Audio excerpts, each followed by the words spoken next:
মুসলমান কাকে বলে, মুসলমান সমাজ কাকে বলে।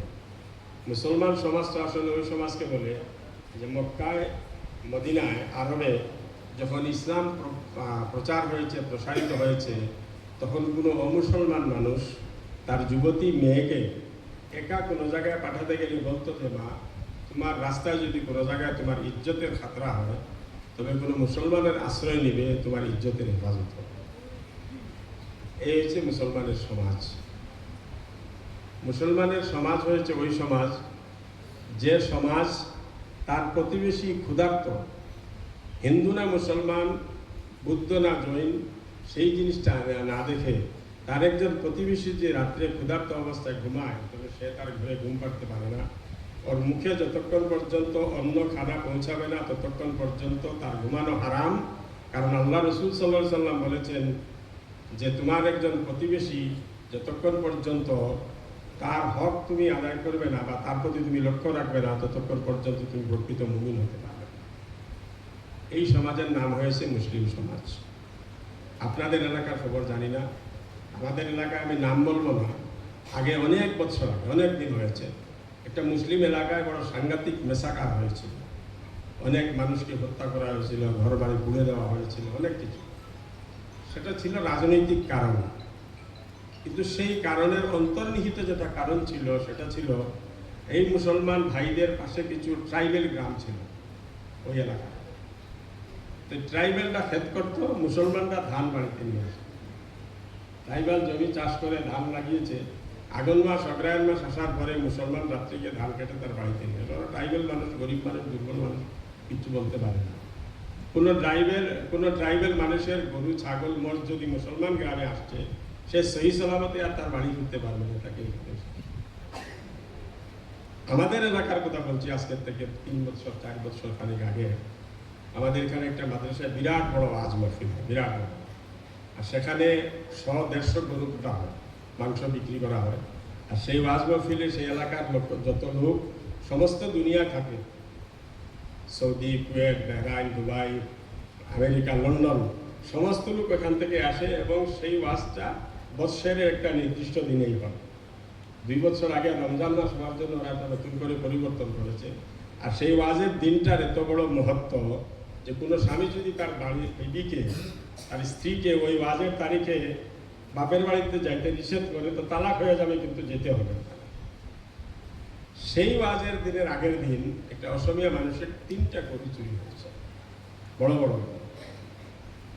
সেই মালিকটা খুঁজতে খুঁজতে এসে এখানে পৌঁছেছে, হদিশ পেয়ে গেছে যে তার গরু এখানে কাটা হয়েছে। তখন যারা কেটেছে তাদেরকে ডেকে মুরব্বীকে বলছে, ভাই যা হয়ে গেছে হয়ে গেছে। অসমীয়া হিন্দু মানুষ বলছে, ভাই যা হয়ে গেছে হয়ে গেছে, দাঙ্গা হাঙ্গামার প্রয়োজন নেই, তোমরা আমার গরুর পয়সা দিয়ে দেবো, আমি চলে যাবো। পয়সা তো দিবের কথা, দূরের কথা, উল্টাও অত্যাচার করেছে। অত্যাচার করে বেচারা থানায় গিয়েছে। 1 ঘন্টার মধ্যে পুলিশ ফোর্স এসে সমস্ত মাংস বাজার সব লন্ডভন্ড করে দিয়ে চলে গেছে। আজকে হয়েছে এই মুসলমানের সমাজ। আজকের থেকে 2 বছর আগে একটা জেলাতে আমি গিয়েছিলাম যুবশক্তি বিকাশ অভিযানে। আমি যখন বললাম যে ভাই আমাদের সমাজের মধ্যে এইভাবে ড্রাগস চলছে, ড্রাগসের ব্যবসা চলছে, আমার কথা শেষ হওয়ার পরে একজন মাস্টার মশাই, জামাতি মানুষ, উনি দাঁড়িয়ে বললেন, হুজুর আপনি যা বলছেন ঘটনা কিন্তু তার চাইতে 100 গুণ বেশি। উনি একটি এরিয়া বললেন যে এই বেল্ট থেকে ওখান থেকে এই পর্যন্ত এই এলাকাটা সম্পূর্ণ মুসলিম এলাকাটা ড্রাগসের হাব হয়ে গেছে। তারপরে বললেন যে মহিলারা এখন কাপড়ের ওই কোমরে ড্রাগসের পুড়িয়া গুজে বাড়ি বাড়ি ঘুরে আর ড্রাগস বিক্রি করে। আর বলবো, আজকের থেকে 6 মাস খানিক আগে একটা মাদ্রাসার একজন মহাশয় আমাকে ফোন করলেন যে হুজুর বড় সাংঘাতিক বিপদ। কি হয়েছে? আমাদের মাদ্রাসার একটা ছেলেকে মানুষ পাকড়াও করেছে, ড্রাগস বিক্রি করতেছে। কি ব্যাপার? বলে মাদ্রাসা যেই গ্রামে যে জায়গাটাতে, সেই জায়গার পাশে একটা রিজার্ভ আছে, বড় রিজার্ভ। সেই রিজার্ভে কয়েকশো মুসলমান মানুষ থাকে। আর দুনিয়ার যত খুরাফাত, চুরি ডাকাতি থেকে মার্ডার পর্যন্ত সব এখানেই। এখানে কিছু ড্রাগ ব্যবসায়ীরা বার হয়েছে, যারা ছোট ছোট বাচ্চা, 8 বছর, 10 বছর, 12 বছরের বাচ্চাদেরকে ড্রাগ সাপ্লাই করে। তো কিছু সমাজে সচেতন লোক থাকে, তারা যখন দেখলো এই ছোটো ছোটো বাচ্চাগুলো দোকানে এসে পট করে পকেট থেকে 500 টাকার নোট বার করে দেয়, 1000 টাকা, এরা পয়সা পায়, তখন এরা তাকিদ করে দেখলো যে এরা আসলে ড্রাগস মাফিয়ারা ওদেরকে ব্যবহার করে ড্রাগসের চালান করা। ওরা যখন ধরপাকড় কিছু করেছে, তার মধ্যে একটা বাচ্চা ধরা পড়েছে যেটা মাদ্রাসায় পড়ে, ওই গ্রামেরই বাচ্চা মাদ্রাসায় পড়ে। বললো হুজুর এই ব্যাপার, আমি বলে এখন কি করা যায়? গ্রামের লোককে বলো যে ওদেরকে বাচ্চাগুলো তো ওদেরকে পুলিশ টুলিশে দিলে আবার জমিনের খুব ছোট অনেক কথা আসবে, ওদেরকে ছেড়ে দাও, আর ভবিষ্যতে যেন না করে, তো তার জন্য কি ব্যবস্থা করা যায় সমাজের মুরব্বীদেরকে নিয়ে। বলার উদ্দেশ্য হলো ভাই, যে নিশা সম্পর্কে আল্লাহ রসুল সাল্লাল্লাহু সাল্লাম বলেছেন, নিশা বানানেওয়ালা, নিশা খানেওয়ালা, নিশাকে নিয়ে আমদানি রপ্তানি করনেওয়ালা সমস্ত মানুষ জাহান্নামী। সেই নিশার সাথে আজকে মুসলমানের এই সম্পর্ক, আজকে আমাদের এই অবস্থা। আর একটা কথা নিশ্চয়ই আপনাদের অভিজ্ঞতা আছে, সবের তো থাকার কথা না, যারা এগুলো জিনিস স্টাডি করেন, অধ্যয়ন করেন, তারা জানবেন একটা লোক যখন নেশা মানে ড্রাগস এডিক্টেড, নেশা অভ্যাসে যখন অভ্যস্ত হয়ে যায়, তখন সে দুনিয়া তার কোনো হিতাহিত জ্ঞান থাকে না। আপনাদের এলাকায় জানি না এই মুসিবত কতটুকু, আমাদের এলাকার আমির সাহেবরা প্রায়ই বলেন, হুজুর আজকে একজন বাপ আসছিল তার ছেলেকে নিয়ে, যে হুজুর এই ছেলেটাকে আল্লাহর রাস্তায় জামাতে নিয়ে যান, আর যদি একা না যায় আমিও তার সাথে যাবো, তবুও তাকে জামাতে নিয়ে যান। আমির সাহেব আব্বাকে নিয়ে আলাদা জিজ্ঞেস করেন, কি ভাই এত বড় বিপদ? বলে ড্রাগস, ছেলেটা ড্রাগস খায়, আর গত রাত্রে আমার টাকার বাক্স ভেঙে, আলমারি ভেঙে এত 1000 টাকা নিয়ে গিয়েছে, এই অবস্থা হয়েছে, কিছুদিন পরে আমাকে মারবে, গতিরূপে জামাতে নিয়ে যান। আমার ভাই দোস্ত বুজুর্গ, এই কথাগুলো আপনারা বিটিএডির লোক, কোকরাঝার ডিস্ট্রিক্টের লোক শুনছেন। নগাঁওতে হচ্ছে, মরিগাঁওতে হচ্ছে, হুজাইতে হচ্ছে, কার্বি আংলংয়ে হচ্ছে, নাগাল্যান্ডে হচ্ছে। যদি আমরা ভাবি যে আমাদের এখানে হবে না, তবে সেই ভাবনাটা নিশ্চয়ই আমাদের ভুল হবে, এবং আমাদেরকে সেই জিনিসটা চিন্তা করতে হবে যে এই জিনিসটা কিন্তু আমাদের দিকেও আসছে। আজকে যে সমস্ত অবস্থায় এলাকায় চলছে, সেই সমস্ত এলাকায় এগুলো ছিল না আজকের থেকে 5 বছর আগে। এই সমস্তগুলো জিনিস কিন্তু সুপরিকল্পিতভাবে করানো হচ্ছে, এটাও একটা তথ্য আপনারা জেনে রাখেন। কোনো একটা শক্তি, কোনো একটা এজেন্সি বা কোনো একটা সংস্থা এই কাজগুলো সুপরিকল্পিতভাবে করাচ্ছে, করার সুযোগ দিচ্ছে। কেন করাচ্ছে, কিভাবে করাচ্ছে, সেই কথাগুলো আমি বিস্তৃত এখানে আপনাদের সামনে বলবো না, বলার প্রয়োজনে নেই, বলা উচিত না, কিন্তু হচ্ছে। কে করতেছে? আমি একটা কথা প্রায়ই বলি, আমার শত্রু যদি আমার সাথে শত্রুতা ভালো করে করতে না পারে, তবে সে কিসের শত্রু? শত্রুর কাজ শত্রুতা করা, আপনাকে শত্রুতা করতে হবে। সে যদি আমার সাথে শত্রুতা না করতে পারে, তো সে আমার শত্রু হওয়া উচিত না। কিন্তু আমার কাজ হয়েছে, যেই লোকটা আমার শত্রু, সে আমার দুশ্মন, আমার লোকসান করবে। আমার ক্যাপাসিটি, আমার তো দায়িত্ব হবে যে তার শত্রুতা থেকে আমি আমাকে বাঁচাবো। হ্যাঁ, অমুক শত্রুতা করে আমাকে এইভাবে বিনষ্ট করে দিয়েছে, এইভাবে ধ্বংস করে দিয়েছে, আমাকে এইভাবে আহত করেছে, আমাকে এইভাবে ক্ষতিগ্রস্ত করেছে, বলে কান্নাকাটি করা মানে আমি দুর্বল। আমার শত্রু সে শক্তিশালী, সে পাকড়, সে নিপুণ, সে কৌশলী, সে নিয়ম জানে, কৌশল জানে। এই আমাদের বিরুদ্ধে যে সমস্ত ষড়যন্ত্র চলছে, আমার ভাই বুজুর্গ, যারা ষড়যন্ত্র করতেছে তাদের সমালোচনা করার অধিকার আমাদের নাই। আমার অধিকার, আমার হক, আমার দায়িত্ব হয়েছে সেই ষড়যন্ত্র থেকে আমি আমাকে কি করে বাঁচাবো, সেই নিয়ে আমরা আলোচনা করব এবং তার পন্থা আমরা আবিষ্কার করব।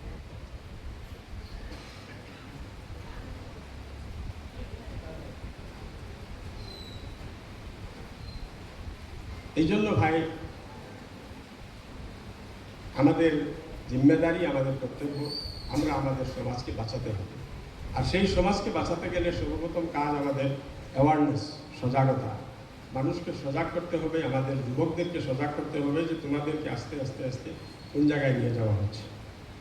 আজকে যেটা মোবাইলের অবস্থা, সেই মোবাইলটা আজকের থেকে 20 বছর আগে, 30 বছর আগে আমরা তো মোবাইলের গল্প শুনতাম, নাম শুনতাম। আজকে প্রত্যেক আমাদের, আমি বলা সব আমার 2 পকেটে 2টা মোবাইল থাকে, আরও অনেকের থাকে, একটা তো থাকেই। সেই মোবাইলগুলো যারা ভালো কাজে ব্যবহার করতেছে, কিন্তু যারা এই মোবাইলগুলোকে খারাপ কাজে ব্যবহার করতেছে, সেই সবের অবস্থা কি হচ্ছে খুব ভালো করে বিবেক, এটা মানে আবেগের কথা না, বিবেকের কথা চিন্তা করে দেখুন যে 16, 18, 20 বছরের যে ছেলেটা সকালবেলা 8টায় ঘুম থেকে উঠবে, 9টায় ঘুমের থেকে উঠবে, সেই ছেলেটার দ্বারা কোনো ভালো কাজ হওয়া সম্ভব বলে না। কোনো ভালো কাজ তার জীবনে সে কোনো সফলতা আনতে পারে না। ভারতের প্রধানমন্ত্রী নরেন্দ্র মোদী, আমরা তাকে ভালোবাসে খারাপ পাই না, আলাদা কথা। প্রত্যেক দিন সকালবেলা 5টায় ঘুমের থেকে উঠে। আসামের মুখ্যমন্ত্রী শ্রীযুত ডক্টর হিমন্ত বিশ্ব শর্মা সাহেব, আমরা তাকে পছন্দ করি না পছন্দ করি, সাপোর্ট করি, বিরোধ করি, সেটা আলাদা জিনিস। তো দিনের মধ্যে 4 ঘন্টা ঘুমায় লোকটা, বা 20 ঘন্টা কাজ করে। যে ছেলেটা আজকে 16, 18, 20, 25, 24 বছরের বয়সের ছেলে, যখন তার জীবনের সবকিছু অ্যাচিভ করার সময়, সবকিছু আহরণ করার সময়, তাকে যোগ্যতা অর্জন করার, যে ফিল্ডে থাকুক, কৃষক হোক, ছাত্র হোক, মাস্টার হোক, ব্যবসায়ী হোক, যেখানেই থাকুক না কেন, সে তাকে ইস্টাবলিশ করার সময়, সেই সময়ে যে ছেলেটা সকালবেলা 8টা, 9টা, 10টার সময় ঘুমের থেকে উঠবে, সেই ছেলেটা কার থাকবে? না পরিবারের কোনো কাজে আসবে, না মা বাবার কাজে আসবে, না তার নিজের কাজে আসবে। সে তো কিছুদিন পরে চোর, ডাকাত, ড্রাগস মাফিয়া, অমুক মাফিয়া, তমুক মাফিয়া হওয়া চার, তার কাছে অন্য কোনো ব্যবস্থা নেই, কোনো সুযোগ তার কাছে থাকবে না। গলত মানুষ, অপরাধ প্রবণ মানুষ তাদেরকে ব্যবহার করবে, কোনো ভালো রাস্তা তাকে কেউ ব্যবহার করতে পারবে না। এই জিনিসটাই, নিয়ামতটা আমরা পেয়েছি কোথা থেকে? কে দিয়েছে আমাদেরকে এই নিয়ামত? বলুন ভাই, বুঝতে পারতেছেন আমার কথা? কে দিয়েছে? হযরত মোবাইল সাহেব। হযরত মোবাইল সাহেব এই ব্যবস্থা আমাদেরকে দিয়েছেন। আর এই মোবাইল সাহেব মাশাআল্লাহ আমার মতো হযরতকেও ধরেছে। আমাকে একদিন আমার এক ব্যবসায়ী বন্ধু, ওর অফিসে বসে কথা বলতেছি, তো একটু আমাদের সাথে, আলিমুল আমাদের সাথে উঠা বসা করে যেন একটু এই সম্পর্কে একটু চেতনা রাখে। সে আমাকে বললো, হুজুর এইসব কি হয়েছে? বলে আজকে সকালবেলা আমি শুনলাম আমার ইমাম সাহেব, মসজিদের ইমাম সাহেব একজনের সাথে গল্প করতেছে। ভাই রাত্রে এত ছোট হয়েছে, এশার নামাজ পড়ে খানা খেয়ে বিছনায় গিয়ে মোবাইলটা হাতে নিয়েছি, হঠাৎ শুনি ফজরের আজান দিল মসজিদের ইমাম সাহেব। কি বলছে? রাতে এত ছোট হয়ে গেছে, মোবাইলটা হাতে নিয়ে শুয়েছি মাত্র, একটু পরে শুনছি যে মসজিদ সাহেব মসজিদে আজান দিচ্ছে। এবং যেই লোকটা বলছে সে আমার বলছে আমার মসজিদের ইমাম সাহেব, আমার কানে শুনতেছি, গল্প করতেছেন। মোবাইল হযরত আমাদের সবাইকে ধরেছেন। সেই মোবাইল হযরতের কাছ থেকে আমাদের সবাইকে মুক্তি এবং নিস্তার লাভ করতে হবে। নিঃসন্দেহে মোবাইলের মধ্যে অনেক ভালো ভালো প্রোগ্রাম আসে। আপনি গুগলে যাবেন, অনেক ইনফরমেশন পাবেন, ইউটিউবে যাবেন, ভালো ভালো বয়ান শুনবেন, লেকচার শুনবেন, মোটিভেশনাল স্পিকারদের স্পিচ শুনবেন, আপনার জীবনে অনেক কিছু আসবে। কিন্তু এর মাঝে মাঝে যেগুলো আসে, আপনি হযরত মাওলানা মুফতি সঈদ সাহেব পালনপুরি রহমতুল্লাহ আলাইহি, মাওলানা আবুল কাসিম নোমানী রহমতুল্লাহ আলাইহি, ওই রকম বিশ্ববরেণ্য আলিমের বক্তব্য শুনতে শুনতে, কোরআনের তাফসীর শুনতে শুনতে মাঝখানে কিছু আসে না আরো? এইটাই তো আসল চক্রান্ত, এটাই তো আসল ষড়যন্ত্র। যা হোক, সেইগুলোর থেকে আমরা পরিত্রাণ পাওয়ার জন্য অন্তত চেষ্টাটা করা দরকার। আমরা যেভাবে উদাসীন হয়েছি যে হয়ে গেল সব কিছু হবে না, আর কিচ্ছু হবে না, এই জিনিসটা খুব খারাপ। মায়ুসি ইসলামের মধ্যে কুফর, মায়ুসি অর্থাৎ নিরাশা, আর কিচ্ছু হবে না, সব কিছু আমার শেষ হয়ে গেল, আমার সমাজ ধ্বংস হয়ে গেল, আমার সমাজ বরবাদ হয়ে গেল। এরা মায়ুস, নিরাশ, এবং এরা সমাজের জন্য ক্ষতিকারক। আর এই সমস্ত কথা কারা বেশি বলেন? যারা সমাজ নিয়ে বেশি চেঁচামেচি করেন, বেশি চিল্লাচিল্লি করেন, তারাই কিন্তু এই সমস্ত কথা বলে এসব আর হবে না, ছাড়াও এগুলো গেল, সমাজ গেছে। আমি নিজে যে গিয়েছি সেই জিনিসটা কিন্তু আমি জানি না। আমি মোবাইলের বিরুদ্ধে ওয়াজ করতেছি। আমি যে রাত্রে 2টা পর্যন্ত মোবাইল ঢুকে ফজরের নামাজটা কাজা করেছি, মসজিদে জামাতে যাইনি, এই কথাটা আমি খেয়াল করি না। খায়রুন নাস মান নাযারা ইলা ইউবিহি বলছেন যে মানুষের মধ্যে সবচেয়ে ভালো মানুষ যে নিজের ত্রুটিকে দেখে। আমাদের বেশিরভাগ লোকের অভ্যাস হয়েছে আমরা অন্যকে দেখি, নিজেকে দেখি না। অন্যকে শাসন করতে জানি, আমরা নিজেকে শাসন করতে জানি না। এই জন্য ভাই বুঝতে বুজুর্গ, আজকের এই সবাই আমরা সবাই মিলে একটা মুজাকারা বলে, মুফতি সাহেব বলেছেন ভাষণ, আমি বলছিলাম যে ভাষণ না, আমি ভাষণ দিতে আসিনি।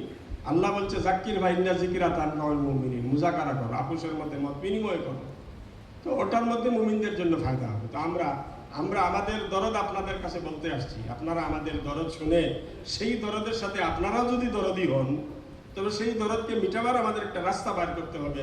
আর সেই রাস্তা হয়েছে, প্রথম যেটা আমি বলছিলাম, মাওলানা বলছিলেন যুবকদের যে সমস্যা, সেই যুবকদের সমস্যা সমাধানের পথে আমাদেরকে আগ বাড়তে হবে। কিভাবে আমরা আগ বাড়বো? আগ বাড়ার রাস্তাটা হয়েছে, গত পরশুদিন আমরা শঙ্কুশ মাদ্রাসায় ছিলাম, জাকারিয়া মাস্টার সাহেব এখানে আছেন, প্রায় 400 যুবক সেখানে জমা হয়েছিলেন। আলোচনার পরে আমরা তশকিল করেছি 11 জন, না 10 জন, 11 জন যুবক ইচ্ছাকৃতভাবে দাঁড়িয়ে তারা নাম দিয়েছেন এবং জাকারিয়া ভাইকে 11 জনের টিমের মুরব্বী করা হয়েছে। সেই 11 জন যুবক ইতিমধ্যে মোবাইল মারফত ওদের হোয়াটসঅ্যাপ আপনাদেরকে দিয়েছেন। আমরা ওনাদেরকে বলেছি যে এই 11 জনের টিম আপনারা বসবেন, মাসের মধ্যে কমসে কম মানে 4টা, যদি না পারেন তো 3টা, প্রতি 10 দিনের মধ্যে একটা প্রোগ্রাম কোনো একটা মসজিদে আপনারা করবেন। সেই মহল্লার আশপাশের যুবকগুলোকে ডাকবেন, 100 জনকে ডাকবেন, 10 জন আসবেন। অঙ্কের একটা থিওরি আছে যে 0 থেকে 1 মানে 100%। একটা কাজ শূন্য হয়ে আছে, কিছু নেই এখানে, সেখানে আপনি একটা এক যদি আবিষ্কার করতে পারেন সেটাকেই 100% সাকসেস বলা। আপনি 100 জনকে ডাকবেন, 10 জন তো আসবে, 5 জন তো আসবে, না ডাকলে তো এই 5 জনও আসবে না। 100 জনকে আপনি ডাকলেন, 5 জন ছেলে আসলো, আপনার কথা শুনলো, সেই 5টা ছেলে ওখান থেকে বার হয়ে গিয়ে অন্তত আরো 5টা ছেলের সাথে তো গল্প করবে, তাকে জিজ্ঞেস করবে আমি তো যেতে পারিনি, কি হয়েছে ওখানে, কি কথা। সেই কথাগুলো মাঝখানে আজকে যেখানে মোবাইলের চর্চা, সিনেমার চর্চা, বলিউডের চর্চা, অমুকের চর্চা, তমুকের চর্চা, সেই সমস্ত চর্চার মাঝখানে অন্তত আপনি আমির সাহেব, আমি মৌলানা সাহেব, মাস্টার সাহেবের কথাটা আসবে, যেখানে আমির সাহেব আসছিলেন, এই কথাগুলো বলেছেন ভাই। এই 2 মিনিটের জন্য যে কথাগুলো আমার কানে পড়বে, অন্তত ভিতরে যেহেতু ইমানটা আছে, মা বাবা যেহেতু মুসলমান, তার মহল্লার মসজিদে প্রতিদিন যেহেতু মাইকে আজান হয়, তার কানে আল্লাহু আকবার, আশহাদু আন্না মুহাম্মাদুর রাসূলুল্লাহর আওয়াজ পৌঁছে, সেই আওয়াজের সাথে এই আওয়াজটাও যখন কানে পড়বে তো কিছু না কিছু তার মধ্যে লাভ হবে। একটা পানির ফোঁটা একটা পাথরের উপরে যদি পড়তে থাকে 1 ফোঁটা পরে, তো কিছুদিন পরে সেই পাথরের মধ্যে একটু দাগ পায়, ইনশাআল্লাহ সেই কাজটা তার অন্তরে দাগ কাটবে। গতিকে আমরা আজকে চাইব, অনুরোধ করব, আজকের এই মহফিলে মাওলানা আবুল হাশিম সাহেব আছেন, আমার মুফতি সাজিদ ভাই আছেন, আরও যারা আছেন এই এলাকার, আপনারাও একজন মুরব্বী ঠিক করেন। আর এখানে যে কজন 8-10 জন যুবক ভাইরা আসছেন, আর উলামা হন, নন উলামা হন, যারাই আছেন, আপনাদের মাঝখান থেকে 2-4 জন মানুষ আগবাড়ি আসেন। যেই কাজটা আমরা সংকুশে করেছিলাম সেই কাজটা এখানে শুরু করতে চাইছি, যদি আপনাদের সহমত থাকে। কাজটা করা ভালো কিনা খারাপ, ভালো কিনা বলুন, ভালো কাজ করা দরকার। তো যুবকদের মধ্যে কে কে আছেন একটু দাঁড়িয়ে বলেন যে আমি আছি, আর এই কাজে আপনাকে সহযোগিতা করব। দাঁড়ান দেখি, কে বলবেন, হিম্মত করেন, নাম পরে দিবেন। মাশাআল্লাহ, কি নাম ভাইয়ের নাম? শাহিদুল হক, আল্লাহ কবুল করুক। আর কে আছেন ভাই, কি নাম? মাশাআল্লাহ, কয়েকজন হচ্ছে, 1 2 3 4 5 জন, ঠিক আছে, 6 জন। আপনি তো হুজুর আমার মতো হয়ে গেলেন না, আপনার কাজ আসতেছে। মুরব্বী কাকে দিবেন? একজন টিমের মুরব্বীটা মাওলানা আবুল হাশিম সাহেব থাক নাকি হুজুর সুলাইমান সাহেব, আবুল হাশিম, ঠিক আছে, আপনি আপনাদের কাছে কাগজ কলম আছে সবার হাতে, না মোবাইল বার করেন? আবুল হাশিম সাহেবের হোয়াটসঅ্যাপ নম্বরটা নোট করেন, নম্বরটা বলেন ধীরে ধীরে, দুইটা করে দেন। 8638596625 8638592225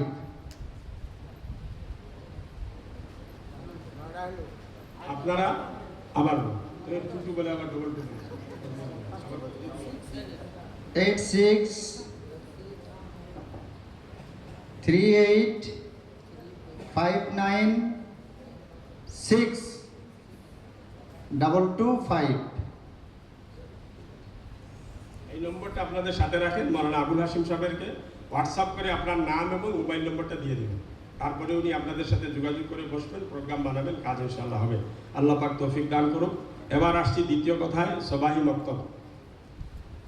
এই যেটা কাজ আমরা করলাম, এখন আরম্ভ করলাম, সেই কাজটা হয়েছে, দেখেন মুসলিম সমাজের মধ্যে 2টো মৌলিক কাজ, বুনিয়াদী কাজ চলছে। অনেক কাজ চলে আলহামদুলিল্লাহ, আর সব কাজে আমাদেরকে ভালো কাজে অংশগ্রহণ করা উচিত, কিন্তু 2টো মৌলিক এবং বুনিয়াদী কাজ চলছে। একটা হয়েছে মক্তবের কাজ, আর একটা হচ্ছে দাওয়াত ও তাবলীগের কাজ। মক্তবের কাজ হয়েছে মুসলমানের ভবিষ্যৎ প্রজন্মের জন্য। আজকে যার বয়স 5 বছর থেকে 10 বছর, 11 বছর পর্যন্ত, আর তারপরে সে এই গণ্ডির ভিতরে আর থাকছে না, সে ওখান থেকে পার হয়ে যাবে। তো এই আজকের শিশু যেটা বলা হয় কালকের নাগরিক, আজকে যে বাচ্চাটা শিশু আমার গোলায়, সেই বাচ্চাটা কালকে একটা ফ্যামিলির মুরব্বী হবে, আল্লাহ যদি সুযোগ দেয় একটা সমাজের মুরব্বী হবে, একটা রাষ্ট্রের, একটা দেশের মুরব্বী হবে। তার ভবিষ্যৎকে গড়ার জন্য হচ্ছে মক্তব। আর যারা মক্তবের গণ্ডি পার হয়ে ইতিমধ্যে বার হয়ে গেছেন, ওনাদের জন্য হচ্ছে দাওয়াত তবলিগ। তবলিগের সাথীরা, জিম্মাদার সাথীরা, মুরব্বীরা, সঙ্গী সাথীরা রাত দিন মেহনত করতেছেন। আল্লাহ আমাদেরকে সেই মেহনতে অংশগ্রহণ করার তৌফিক দান করো।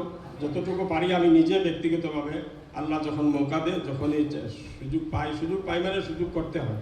জামাতে যাওয়ার জন্য সুযোগ পাওয়া যায় না, মাঝে মধ্যে জামাতে যাই, সাথীদের সাথে উঠা বসা করি 3 দিনের 10 দিনের জামাতে। আপনাদেরকে অনুরোধ করছি নিজেরাও জামাতের মধ্যে কিছু সময় দিবেন। আর মক্তবের কাজ আমার ভবিষ্যৎ প্রজন্মকে রক্ষা করার জন্য আপনাদের কুকরাঝাড় জেলায় আলহামদুলিল্লাহ কতটা মক্তব আছে? মাত্র তো কম, জেলা ছোট। কোন গ্রাম আছে যেখানে মক্তব নাই? আছে না? বন্ধ হয়ে গেলে তো নাই, এটা বন্ধ হয়েছে তার মানে নাই, সেটাকে আবার শুরু করতে হবে। আপনাদের কুকরাঝাড় জেলায় 72টা মসজিদে 72টা মক্তব আছে। এটা নিয়ে আমির সাহেবের সাথে জামাতের সাথীদের সাথে বসে হিসাবটা মিলিয়ে নেবেন। 72টা মক্তব ছিল, তার মধ্যে কিছু মক্তব বন্ধ হয়ে গেছে, কিছু মক্তব চালু আছে। এখন আমাদের কাজ, জেলা কমিটি যেটা আছে কুকরাঝাড় জেলা জমিয়ত উলামা দিনী বোর্ড, আপনাদেরকে বলছি যে মক্তবগুলো বন্ধ হয়েছে, প্রথম কাজ কোন আঞ্চলিকে আছে সেই মক্তবগুলোকে আঞ্চলিক কমিটি দিয়ে দুবার আরম্ভ করার টিকিট চেষ্টা করেন। 2 নম্বর, যে কটা মক্তব, যেমন 72-এর মধ্যে 60টা 62টা মক্তব চলতেছে, একটা কথা বলছি, সেই 60-62টা মক্তবের মধ্যে পড়াশোনার যেটা মানদণ্ড, সেই মানদণ্ডটা সম্পর্কে এখন আমাদের দিল্লির বুজুর্গেরা বলছেন যে আসামে আলহামদুলিল্লাহ মক্তবের কাজ খুব ভালো, সব জায়গায় মক্তব আছে, কিন্তু মক্তবের শিক্ষার মানদণ্ডটা আপনাদের একটু দেখার দরকার। মক্তবে দেখা যায় অনেকগুলো, বেশিরভাগ মক্তবে কোরআন শরীফ নাজেরা ভালো করে বাচ্চারা করতে পারে না, মোটামুটি গলত সলত পড়ে, মাসলা মাসাইল সম্পর্কে যতটুকু শিখা লাগে ততটুকু শিখে না। গতিকে তার প্রতি আপনারা একটু নজর দেন। আর এই হিসাবে শুধু আসাম না, সমস্ত ভারতবর্ষকে বলা হয়েছে, আমাদেরকেও বলা হয়েছে। আর সেই হিসাবে আমরা একটা অভিযান নিয়েছি যে সব কাজ একসাথে করা যাবে না, কাজ অনেক বড়, সব কাজ করতে গেলে কোনোটাই হবে না। আরবির একটা প্রবাদ বাক্য আছে, মান তামাফিল কুল্লে ফাতাহুল কুল, যে সব কাজ সব মাছ একসাথে ধরতে চায়, একটাও ধরতে পারলে সব চলে যায়। এই জন্য আমরা আমাদের সাথী মুরব্বীদের সাথে মশওয়ারা করে একটা টার্গেট করেছি যে আগামী 2 মাসের মধ্যে সমস্ত আসামি আমরা 550 থেকে 600 মক্তবকে আমরা আদর্শ মক্তব বানাবো। আছে মক্তবের লেডি, সেই মক্তবটাকে আমরা আদর্শ মক্তব বানাবো। আদর্শ বলতে বুঝেন আপনার, আদর্শ স্কুল, আদর্শ শিক্ষক। তো এই মক্তবগুলোর মধ্যে 600 মক্তব আমরা আদর্শ মক্তব বানাবো, টার্গেট নিয়েছি। এবং এই পুরো সফরে আমরা বিভিন্ন জেলার কমিটিকে আমরা টার্গেট দিয়েছি, ওনারা টার্গেট নিয়েছেন। গতকালকে আমরা ছিলাম ওখানে, হ্যাঁ, গতকালকে সকালে কোথায় ছিলাম? গুসাইগাঁওতে ছিলাম। গুসাইগাঁও সেক্রেটারি প্রেসিডেন্ট বলছেন, হুজুর আমরা আগামী 2 মাসে 50টা মক্তব আদর্শ করবো। আমি বলছি না, 50টা না, 20টা করেন, 30টা মাইনাস করেন, 20টা মক্তব আদর্শ করেন, ইনশাআল্লাহ সেটাই আপনাদের জন্য বহু বড় কাজ হবে। আদর্শ মক্তবের জন্য যারা এখানে দিনতানি বোর্ডের বা শিক্ষার সাথে জড়িত ব্যক্তি আছেন, সবাই আলহামদুলিল্লাহ, ওনাদের জানার জন্য বলছি আদর্শ মক্তব আমরা কোন মক্তবকে বলি? যে মক্তবের মধ্যে 5টা আর যুগ একটা 6টা, 5+1, কেন 1+ বলছি পরে বলতেছি, 5টা কাজ যেখানে থাকে। 1 নম্বর নেশাবে তালিম, মক্তবের মধ্যে একটা পাঠ্যক্রম দিনী তালিম বোর্ড জমিয়ত উলামা হিন্দের তরফ থেকে দেওয়া হয়েছে, সেই পাঠ্যক্রম মতেই সেখানে পড়া হবে। নম্বর 2, দিনী তালিম বোর্ড হচ্ছে প্রত্যেকটা মক্তবে বাচ্চাদের জামাতবন্দি হবে, যেভাবে আমরা ক্লাস স্কুলে করি, মাদ্রাসায় করি। এই কুটামারি মাদ্রাসায় যদি জিজ্ঞেস করেন হুজুর কটা জামাত আছে, বলবেন 5টা 7টা 8টা, এটা জামাত বলবেন। তো মক্তবে যেন ওইভাবে জামাতবন্দি হয়। জামাতবন্দিটা কেন জরুরি? আপনারা শিক্ষার সাথে জড়িত লোক সবাই বুঝতেছেন জামাতবন্দি এর জন্য জরুরি। 3 নম্বর হয়েছে এই মক্তবের যেটা শিক্ষা পদ্ধতি হবে, সেই শিক্ষা পদ্ধতির মধ্যে এই জিনিসটা স্পষ্ট থাকবে যে এখানে বাচ্চা পড়ার পরে তার কোরআন শরীফ দেখে দেখে শুদ্ধ করে পড়ার সলাহিয়ত তার পয়দা হবে। কোরআন পাক নাজেরা যেন শুদ্ধ হয়, সেই পদ্ধতিতে এখানে পড়াশোনা হবে। আর সেই পদ্ধতি বোর্ডের তরফ থেকে শিক্ষকদেরকে ট্রেনিং যে দেওয়া হয়, ওনারা জানেন। যদি ট্রেনিংয়ের প্রয়োজন হয়, সেটা পরবর্তী জেলার সাথে যোগাযোগ করলে আমরা রাজ্যের তরফ থেকে শিক্ষকদের ট্রেনিংয়ের ব্যবস্থা ইনশাআল্লাহ করে দেব। কোরআন সাহেব নাজেরা 3 নম্বর। 4 নম্বর হয়েছে দোয়া এবং জরুরি মাসাইল, অজুর মাসাইল, গোসলের মাসাইল, তাইমুমের মাসাইল। যারা এখানে তবলিগের সাথে আছেন, জিম্মাদার সাহেব, আমির সাহেব আছেন এখানে, আপনাদের জীবনে অনেক অভিজ্ঞতা নিশ্চয়ই আছে। আমার নিজের অভিজ্ঞতা আমি গতকালকে বলেছি। 3 দিনের জামাতে ছিলাম এমডি স্কুলের মাস্টার সাহেব বাবার সাথে। দুপুরবেলা 11টা দুপুরে খানা খেয়ে আমরা 1 ঘন্টা আরাম করে জোহরের নামাজের জন্য মসজিদের অজুখানায় গিয়েছি, অজু করবো। সবাই সাথে অজু করতেছে, মাস্টার সাহেব বসে আছেন আরামসে। আমি বললাম, মাস্টার সাহেব অজু করবেন না? বলে, আমার অজু আছে। একদম বাস্তব কথা বলছি। বলছেন, হুজুর আমার অজু আছে। আমি সব অজু আছে। অজু ভাই আপনি ঘুমাননি? হ্যাঁ ঘুমিয়েছি। তবে ঘুমালে অজু নষ্ট হয়নি। ঘুম পারলে কি বলছেন? ঘুম পারলে অজু নষ্ট হয় নাকি? অজু নষ্ট হওয়ার কটা কারণ সবাই বক্তব্যে সেগুলোকে মুখস্থ করানো হয়। উনি হয়তো যেদিন সবাই বক্তব্যে অজু নষ্ট হওয়ার কারণ পড়া হয়েছে ওই দিন বক্তব্যে যাননি বা গিয়েছিলেন, ভুলে গেছেন। ওই রকম 50 বৎসরের 70 বৎসরের বয়সের বৃদ্ধ বয়স মানুষ পাওয়া যায়। 10টা মেয়ে ছেলের বাবা গোসলের ফরজ জানেন না।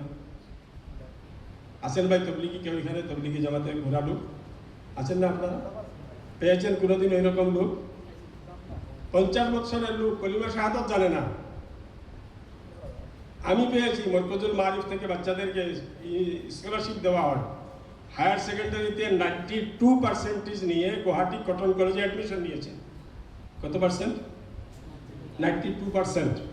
100-র মধ্যে 92 নম্বর লাভ করে গুয়াহাটি ইউনিভার্সিটি, কটন তখন ইউনিভার্সিটি ছিল না, কটন কলেজে অ্যাডমিশন নিয়েছে। সেই বাচ্চাকে নিয়ে যখন তালিমের হালকায় বসেছি, আমি নিজে প্রথম কলিমা ওর নিজের মাতৃভাষায় বলছি। কলিমাটা কোন ভাষায় ভাই? কোন ভাষা? না আমার সিলেটি ভাষা, না আপনার ভাটিয়া ভাষা। কলিমাটা আরবি ভাষা।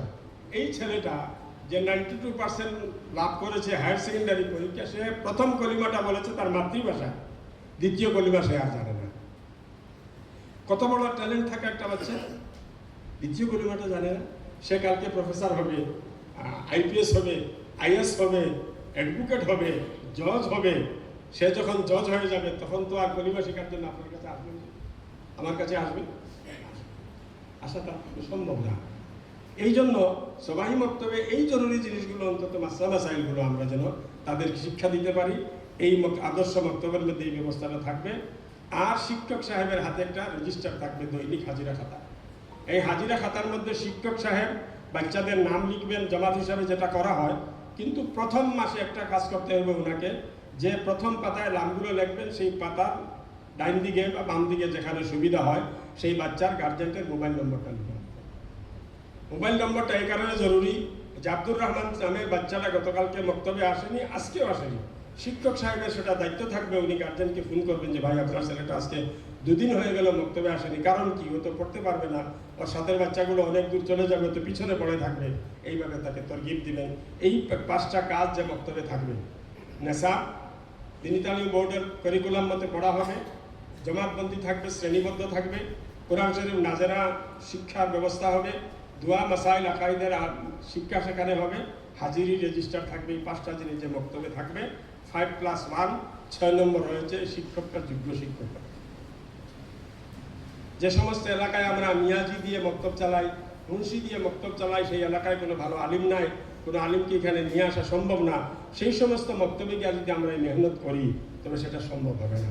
এই জন্য জেলা বোর্ড, জেলা জমিয়ত উলামাকে বলছি, আপনাদেরকে পরামর্শ, আপনারাই যে কটা মক্তব খোলা আছে সেই মক্তবগুলো একটা সার্ভে করে, যে মক্তবের মধ্যে অন্তত এইটুকু জানা বোঝা শিক্ষক আছেন, সেই মক্তবগুলোকে টার্গেট করে আপনারা এই মক্তবগুলোকে আগামী 2 মাসের মধ্যে আদর্শ মক্তব হিসাবে প্রতিষ্ঠা করার চেষ্টা করবেন ইনশাআল্লাহ। কতটা করবেন 2 মাসের মধ্যে? 10টা। আমি ঠিক আছে, 10টা, 2টা কম করে দিন, 8টা থাক। ঠিক আছে, ছোট জেলা 62টা মক্তব। কোকরাঝার জেলা আগামী 2 মাসের মধ্যে 8টা আদর্শ মক্তব তৈরি করে আমাদেরকে লিস্ট পাঠাবেন। সেই লিস্ট আমরা দিল্লিতে নিয়ে যাব, ওখানে পেশ করব, সেখানে কোকরাঝার জেলার নামও যাবে। এখন হলো ভাই, এই যে কাজের দায়িত্ব যে নিয়েছেন এখানে 4 জন লোক, সেই কাজটা শুধু 4 জনের না, আমাদের সবার। আমার যে এলাকায় যে মক্তবে আদর্শ মক্তবের মেহনত হবে, সেই মহল্লায় যদি আমি থাকি বা সেই আশেপাশে যদি আমি থাকি, সেই কাজটার সাথে সহযোগিতা করা আমার দিনই কর্তব্য। তাআওয়ানু আলাল বিররি ওয়াত তাকওয়া, আল্লাহ বলছেন ভালো কাজে তোমরা সহযোগিতা করো। আমরা কে কে সহযোগিতা করবো বা একটু হাত দেখাই এই কাজে, এই জরুরি কাজটায়। মাশাআল্লাহ, আল্লাহ তাআলা কবুল করো। বিশেষ করে যে সমস্ত উলামায়ে কেরাম এখানে আছেন, যিনারা হাত তুলেছেন এই কাজে সহযোগিতা করার জন্য, আমি ওনাদেরকে সবারই শুকরিয়া আদায় করতেছি। উলামায়ে কেরামের স্পেশালি শুকরিয়া আদায় করতেছি, কারণ এই কাজের আসল দায়িত্ব ওনাদেরই। আসল দায়িত্ব ওনাদেরই। গতিকে আপনারা যদি একটু হাত নাড়েন, একটু যদি সহযোগিতা করেন, অনেক কঠিন কাজ ইনশাআল্লাহ অনেক সহজভাবে হয়ে যাবে। বাকি আমাদের যারা জেনারেল শিক্ষিত ভাই, ব্যবসায়ী, সাধারণ ভাই আছেন, ওরা তো আমাদের সাথে আসেন, আমরা যখনই ডাকি তখনই ওনারা আমাদেরকে সহায় করেন। আজকে এই বৃষ্টির মধ্যে ডেকেছি, আমরা অত লোক এসেছেন। গতিকে সবার কাছে অনুরোধ থাকলো সেই কাজটাতে আমরা সবাই অংশগ্রহণ করব, সহযোগিতা করব ইনশাআল্লাহ। আর এই কাজটা 2 নিয়তে করবেন। নম্বর 1, একটা মাসলা নিশ্চয়ই আপনাদের জানা আছে, শুনে রাখেন। নেকির কাজ, সওয়াবের কাজ, সওয়াবের নিয়ত ছাড়া করলে সওয়াব হয় না, বুঝলেন? সওয়াবের কাজ আমি করতেছি, কোরআন শরীফ তিলাওয়াত করতেছি, কিন্তু সওয়াবের নিয়ত না, এমনি করতেছি, এটাতে সওয়াব হবে না। কোরআন শরীফটা তিলাওয়াত করার আগে নিয়ত ঠিক করতে হবে, খোদা তোমার কালাম তিলাওয়াত করতেছি, সেইভাবে করার তৌফিক দেও, আবার তিলাওয়াতকে তুমি কবুল করো। তবে তো 1 হরফের মধ্যে 10 কি নামাজে দাঁড়িয়ে পড়বে, 120 করে সওয়াব পাবে। গতিকে 2টা নিয়তে কাজ করবেন। 1 নম্বর 2 নিয়ত না, 1 নিয়তে কাজ করবেন, 2টা লাভ হবে।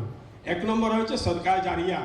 আপনার মেহনতে বা আপনার সহযোগিতায় একটা আদর্শ মক্তব যদি গড়ে ওঠে, সেই আদর্শ মক্তবে যত বাচ্চা কোরআন শরীফ শুদ্ধভাবে পড়া শিখবে, মওত পর্যন্ত তারা যত কোরআন শরীফের তিলাওয়াত করবে, সমস্ত সওয়াবের একটা অংশ আমার আপনার কবরে পৌঁছে যাবে। এই নিয়তটা রাখবেন। আর 2, একটা কথা মনে রাখবেন, বিশ্বাস রাখবেন, দ্বীনি তালিমি বোর্ডের কাজ কোনো লোক আল্লাহকে রাজি করার জন্য করবে, আল্লাহ তাআলা তার দুনিয়াতেও তাকে কামিয়াব করবেন, আখিরাতেও তারা কামিয়াব করবেন। তার হাজারো মিসাল আছে। আল্লাহ তাআলা আপনাকেও দিবেন, আমাকেও দিবেন ইনশাআল্লাহ। করব সবাই। আখেরি কথা, মিসালি মসজিদ, সেটা সম্পূর্ণ আলিমুল আমাদের কাজ। মিসালি মসজিদের মানা হয়েছে যে মসজিদে 3টা কাজ হয়। 1 নম্বর দর্শে কোরআন, সপ্তাহে 1 দিন 15 মিনিট থেকে নিয়ে আধা ঘন্টা পর্যন্ত কোরআন শরীফের তফসির হবে। 1 দিন সপ্তাহে, মিনিমাম 15 মিনিটস, ম্যাক্সিমাম 30 মিনিটস, এর চেয়ে বেশি কিন্তু হবে না, আধা ঘন্টার ভিতরে শেষ করতে হবে। সপ্তাহে 1 দিন, সপ্তাহে 1 দিন 10 থেকে 15 মিনিট বা 5 মিনিট হদিসের তালিম। হদিসের তালিমের মধ্যে ফজাইলে আমার মুনতাখাব হাদিসের তালিম যেটা চলে, সেই তালিমটাকে আমরা মেহনত করে যদি আরেকটু বাড়িয়ে দিতে পারি। যেমন কুটামারি মসজিদে রোজানা তালিমে 10 থেকে 12 জন লোক শরিক হয়, আমরা এখানে মেহনত করে 20 জন করে দিলাম, যে এখন সবাই মক্তবে কুটামারি মসজিদে রোজানার তালিমে 20 জন লোক বসে। তবে এটাকেও আমরা দর্শে হদিসের ভিতরে ধরতে পারি। আর যদি না চাই, তাহলে সপ্তাহের মধ্যে একটা দিন ঠিক করে 10 মিনিট একটা হদিসের কিতাব পার করে, আলফিয়াতুল হদিস, খুব ভালো হদিসের কিতাব, ব্যবহারিক হদিসগুলো, সকাল বিকাল যে সমস্ত হদিসের আমাদের প্রয়োজন হয়, সেই সমস্ত হদিস এই কিতাবে জমা করা হয়েছে। সেই কিতাবটার একটা হদিস পড়ে তর্জমা ব্যাখ্যা করে সাথীদেরকে একটু আমাদের তরকিব দিয়ে ছেড়ে দিলেন। এই 2টো কাজ যে মসজিদে হবে। আর 3 নম্বর কাজ হয়েছে, সেই মসজিদে একটা মুনজ্জম বক্তব্য থাকবে। মাওলানা আবুল হাশিম সাহেব যে কথাটা বলছেন, মুনজ্জম বক্তব্যের একটা আলাদা কনসেপ্ট, জানি না কোকরাঝাড় জেলায় কিছু কাজ হয়নি। আচ্ছা, মুনজ্জম বক্তব্যের একটা আলাদা নতুন কনসেপ্ট, নতুন না, একটা জরুরি কনসেপ্ট। সে সম্পর্কে আমি আর এখন আলোচনা করে আপনাদেরকে আবার কনফিউশন হয়ে যায়। অনেক কথা বললাম তো, আদর্শ বক্তব্য বললাম, আদর্শ মসজিদ বললাম, আবার মুনজ্জম বক্তব্য বলে সব কথা ঘুলমিল হয়ে যাবে। এজন্য এটা থাক। ডিস্ট্রিক্ট কমিটি, এইগুলা মসজিদ, যে মসজিদে ইমাম সাহেবরা আছেন, যারা যোগ্য, যারা তফসির করতে পারেন, দর্শে হাদিস, দর্শে কোরআনের ক্ষেত্রে 2টো জরুরি জিনিস। 1 নম্বর জরুরি জিনিস, এটার যেটা আমরা দিনবার ঠিক করব, সেই দিনবার তবলিগি কাজের সাথে কোনো বাধার জন্য সৃষ্টি না হয়। আমি দর্শে কোরআন করব আমার মসজিদে বৃহস্পতিবারে গস্ত হয়, মাগরিব বাদে বয়ান হয়, আমি ওই মাগরিব বাদে দর্শে কোরআন যদি শুরু করি, তবে কি হবে? তবলিগওয়ালারা বলবে আলিমুলামারা আমাদেরকে ভালোবাসে না, আর আমরা বলবো তবলিগওয়ালারা তফসির ভালোবাসে। তারা খালি ফজাইলে আমল নিয়ে ঘুরে কোরআনের তফসির শুনতে চায় না। আরে বাবা, সংঘর্ষটা কে তৈরি করেছে? গতিকে জামাতের কাজে যেটা নির্দিষ্ট সময় আছে, সেই সময়টাকে বাদ দিয়ে, দিনের মধ্যে একবার তালিম হয়, সপ্তাহে 1 দিন গাস্ট হয়, বয়ান হয়, সেই সময়টাকে বাদ দিয়ে অন্য সময়ে আমরা করবো। হ্যাঁ, তফসিরের নির্দিষ্ট সময়ে যদি জামাত আসে, তো তবলিগি জিম্মাদের দায়িত্ব হবে যে ভাই এখন আমাদের আজকে এখানে তফসিরের বয়ান হবে, 15 মিনিট, 20 মিনিট, আধা ঘন্টা তফসির হবে, আপনারা শরিক হবেন, তফসির শেষ হবে, তারপরে আমরা আমাদের জামাতের কাজ শুরু করবো। এটা আপনাদেরও করতে হবে। 2 দিক থেকে সহযোগিতা থাকতে হবে, 1 নম্বর কাজ। আর 2 নম্বর, যে সমস্ত উলামায়ে কেরাম তফসির করবেন, ওনাদের মনে রাখতে হবে সেই তফসিরটা হবে আওয়ামী তফসির। একটা হলো তফসির ইলমি তফসির, একটা হচ্ছে আওয়ামী তফসির। ইলমি তফসিরের মধ্যে ইলমি নিকাতগুলো থাকে, সেখানে ফেকার মাসলা কি ইস্তেমবাদ হয়েছে, সরবের কি মাসলা, নহর কি মাসলা, বালাগতের কি মাসলা, এই আয়াতের মধ্যে আল্লাহ তাবারাকা ওয়া তাআলা কিভাবে এই কথাটাকে বর্ণনা করেছে, অনেকগুলো কথা থাকে। হাজার হাজার তফসিরের কিতাব আছে। কিন্তু আমরা যখন আমাদের সমাজের ভাইদেরকে নিয়ে বসবো, ওনাদের সামনে সেই কথাগুলো আলোচনা করতে গেলে, একদিন তফসির শোনার পরে বলবে তার নাম যদি তফসির হতে তুমি করো, আমি আর সেখানে সহজ সরলভাবে সাধারণভাবে প্রথম আয়াতের তর্জমাটা মাতৃভাষায় খুব সুন্দরভাবে বুঝিয়ে দিলেন, খুব সুন্দর, বারবার, একবার, দুইবার, তিনবার, শব্দের অর্থ সহ এই শব্দ এই অর্থ, এই শব্দ এই অর্থ, এই বাক্যটার এই আয়াতটার এই অর্থ। আর তারপরে তার সাথে আনুষঙ্গিক কিছু তফসির, তফসিরে উসমানী, শেহুলুদ্দিন হাসিয়া বা মারিফুল কোরআন, বাংলায় মারিফুল কোরআন আছে, আসামিতে আলহামদুলিল্লাহ মারিফুল কোরআন বার হয়েছে, ওগুলোকে দেখে কিছু খুলাসা করে তফসিলের কাজটা যদি আমরা করি তো ইনশাআল্লাহ কোরআনের সাথে মুসলমানের সম্পর্ক গড়ে উঠবে।